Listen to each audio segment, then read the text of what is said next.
noite, meus irmãos. Hoje nós vamos falar um pouco sobre a Páscoa, né? Queria falar um pouco com vocês sobre a Páscoa judaica e sobre a Páscoa cristã, tá? Aproveitando, né, essa semana que nós estamos na Páscoa, e para poder nós entendermos primeiro tudo isso significa, precisamos entender primeiro por que existe a Páscoa judaica, né? Vamos começar do início, porque é no judaísmo que começa a Páscoa, é no judaísmo que existe essa festa, né, específica. A Páscoa judaica, ela é celebrada por um motivo. A celebração da Páscoa judaica se dá por causa da libertação do povo de Israel do Egito. Através de Moisés, né, o povo de Israel é dirigido, e Faraó, com o coração endurecido, após 9 pragas, não liberta o povo de Israel. Então, Deus manda a 10ª praga, e aí, quando acontece isso, vai acontecer a morte dos primogênitos de todo o Egito, né, os primeiros filhos, né, aqueles que são herdeiros de herança de cada família, né? Isso para aquele tempo era uma coisa terrível, né? Era como se tivesse todo o Egito perdido a possibilidade da sua de continuar o seu clã, sua família, né? Continuar a sua tradição familiar, né? E até mesmo do faraó também, né? Nesse caso. O que acontece? Quando isso foi dito por Deus, Deus dá a Moisés a ordem de que o povo judeu deve preparar durante alguns dias um cordeiro, né? Um cordeiro que deve ser de 1 ano. Esse cordeiro não devia ter defeito, não devia ter marcas, etc. Ou seja, melhor de um rebanho, tá? E cada família, cada casa deveria imolar o cordeiro, deveria sacrificar o cordeiro, né? Deveria, com o sangue do cordeiro, pintar, né, com o ensopo, né, as bordas, né, os umbrais da casa e as janelas, né, e com isso proteger a sua casa contra a passagem do anjo do Senhor. Aqueles que tivessem feito isso, né, seriam preservados da passagem, e aí o anjo do Senhor, né, o anjo da morte, passaria por cima da casa, né? O nome Páscoa, Pessah, ele significa isso, passar por cima, tá? E nesse momento, então, eles imolam o cordeiro, eles tiram o sangue, eles comem uma parte do cordeiro, né? Na cultura judaica é usado do cordeiro somente a porção das partes dianteiras do cordeiro, e o restante do cordeiro era queimado, né? Então era um ato ao mesmo tempo cerimonial, né, e sacrificial, para que aquilo fosse acontecer. Quando o povo sai do Egito e vai para o deserto, eles têm a ordem de preservar. Moisés recebe do Senhor a lei de preservar esse momento, né, através da Páscoa. A Páscoa preservaria esse momento para relembrar o sofrimento do Egito, relembrar a saída rápida do Egito, né, e esse cortejo que ocorreu com o povo de Israel depois dos 430 anos de escravidão. Quando isso acontece, eles passam a ter a festa da Páscoa, tá? E também passam a ter depois, também na sua equivalência, a festa do Shavuot, né? Que é a festa do Pentecostes. 50 dias depois, no Monte Sinai, Deus entrega para Moisés a lei, né? A Torá, entrega os 10 mandamentos. E aí, então, eles festejam em Pentecostes também a entrega da lei para Moisés, né? E para o povo de Israel, através da festa de Pentecostes, que são 50 dias após. Tá?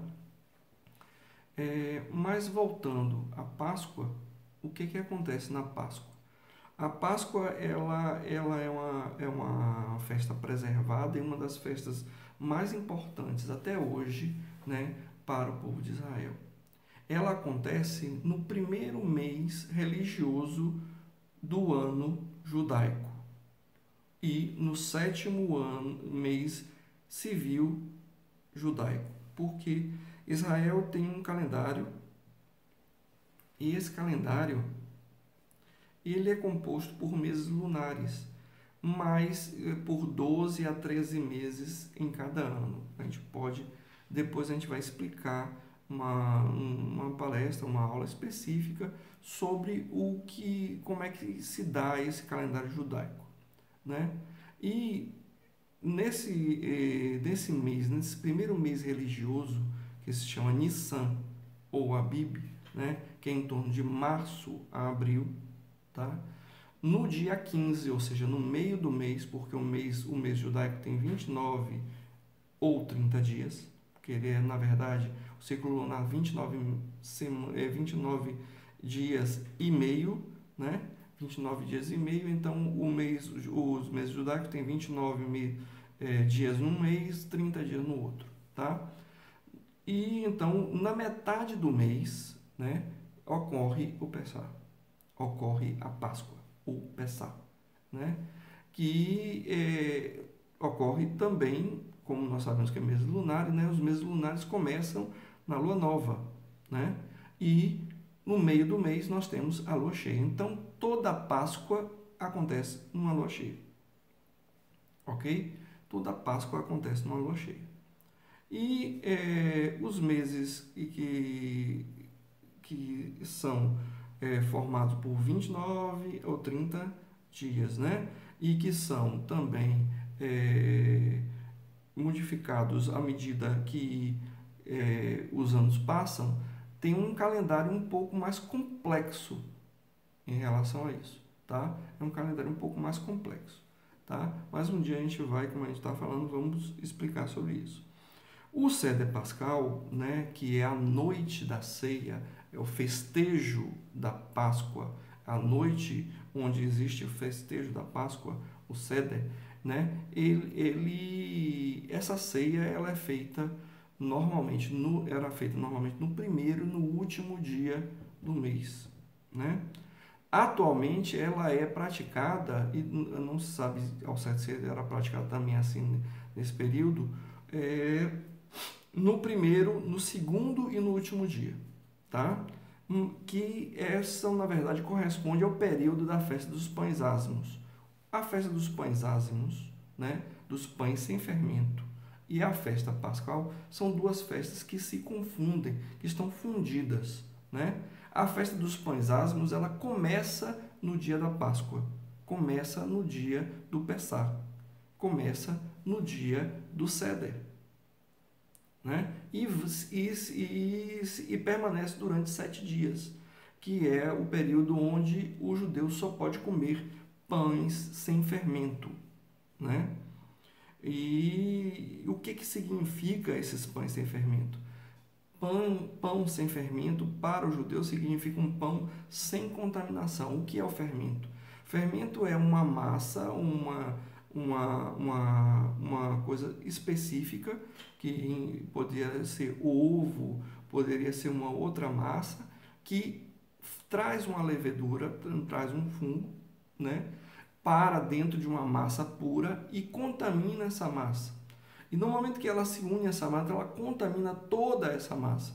E essa massa começa a crescer desproporcionalmente ao tamanho que ela era antes. Então, ela cresce, né, de uma forma desordenada, porque foi contaminada com... Então, o fermento, na verdade, era contaminação. Era uma contaminação. Por isso que quando o Senhor Jesus fala do fermento dos fariseus, na verdade, ele está falando da contaminação do ensino dos fariseus, né? Fermento dos fariseus é a contaminação do ensino errado dos fariseus. Contaminação de uma massa que não faz parte da outra massa que é pura, que é o trigo puro, tá? Então, nesse período, eles vão comer apenas pães sem fermento, chamado matzah, ou matzo, certo? Que são pães que são feitos com trigo amassado, debulhado, né? Bem amassado mesmo, bem triturado, até que forma um pó bem fino, tá? O fermento, a farinha, melhor dizendo, do matzah é uma farinha muito fina, pura, né? Sem restos de palha, bagaços, etc. Tá? Tem que ser uma massa muito fina. Outros detalhes do matzah também a gente pode também falar depois em relação a isso. Mas hoje nós vamos nos deter principalmente no que é que significa essa festa. Para primeiro a gente entender também, a gente precisa entender que o dia judaico ele não começa pela manhã. O dia judaico começa pela noite, pelo entardecer, né? Então, o dia para o judeu ele começa no final da tarde e vai até o final da tarde do outro dia. No ano 30, né? No ano 30, que seria o ano em que Jesus foi crucificado, certo? O Pessah, ele foi celebrado na quinta-feira, em abril, ok? Do equivalente do nosso calendário calendário romano gregoriano, né? Que foi estabelecido por volta de 1500 e pouco, tá? Então, esse calendário estabelece uma correlação de que foi numa quinta-feira no mês de abril. Só que para o calendário gregoriano, o dia começa pela manhã, enquanto que o dia judaico começa à noite, começa no final da tarde. Então, a quinta-feira, na verdade, foi a véspera, né, da Páscoa. Não era a véspera da Páscoa, era a Páscoa. Tá certo? Então, na quinta-feira, à noite em diante, já era sexta-feira. Já era o dia da Páscoa, o dia do Pessah. E a ceia que foi celebrada entre os discípulos e o Senhor é o chamado Seder, que era a chamada ceia pascal. Só que nesse dia, né, o Senhor celebrou a ceia, né, e ele celebrou a ceia já como cordeiro pascal. A partir daquele momento, ele celebra a ceia como cordeiro pascal. E quando ele declara que aquele pão representava o corpo dele e aquele vinho representava o sangue dele derramado pela humanidade, né? Ele está declarando que aquele sacrifício e aquela festa que se dava ali agora com os discípulos se continuaria o resto do dia não como festa, mas como sacrifício do Cordeiro. E só para curiosidade, nossa festa de Páscoa, na verdade, a festa de Páscoa ou a festa do Pessah judaico, ela começa amanhã, dia 8 de abril de 2020, né? Amanhã, a partir do entardecer, se inicia o Pessah judaico. Se inicia a festa original da Páscoa judaica, tá? Só para curiosidade.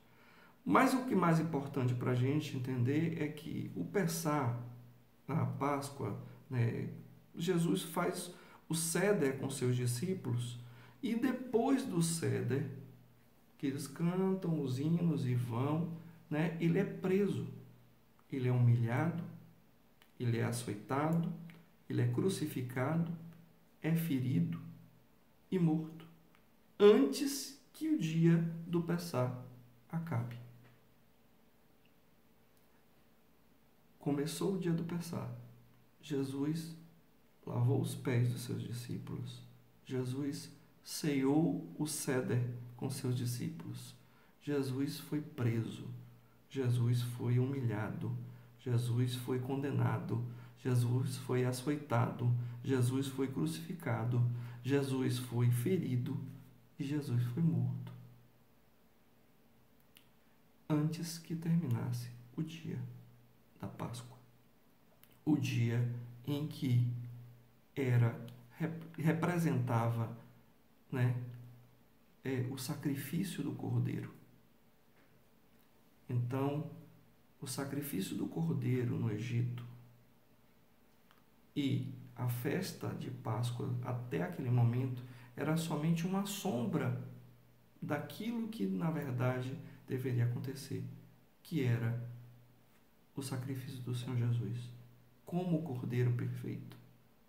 Ele se representa como pão asmo, como pão sem fermento, como pão sem contaminação, como cordeiro sem mácula, sem marca, sem defeito, para ser sacrificado e pagar, então, os pecados da humanidade, para dar livramento, não somente agora para Israel, mas para toda a humanidade, todos aqueles que nele creem. Jesus, ele transforma a Páscoa judaica. Jesus vem não para abolir a lei, mas para completá-la. Jesus veio para poder completar a lei. E a lei falava da Páscoa, e deveria ser sacrificado um cordeiro. E agora o cordeiro é sacrificado, só que é o cordeiro perfeito, sem defeito, sem mácula. E ele, ao invés de exaltar o livramento dos primogênitos de Israel no Egito, segundo o relato, no Seder, ele configura a nova aliança com o homem, através das suas palavras. Ele próprio se declara como cordeiro oferecido por Deus, e não mais o cordeiro oferecido pelo homem para a salvação. É o sacrifício perfeito, permanente e consumado. Não é mais um sacrifício feito pelo homem para Deus, mas é o sacrifício feito por Deus para o homem.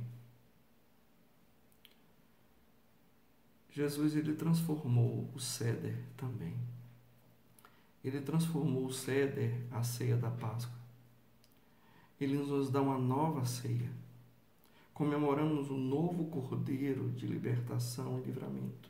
Não mais o Cordeiro sem defeito, oferecido a Deus pela salvação dos primogênitos.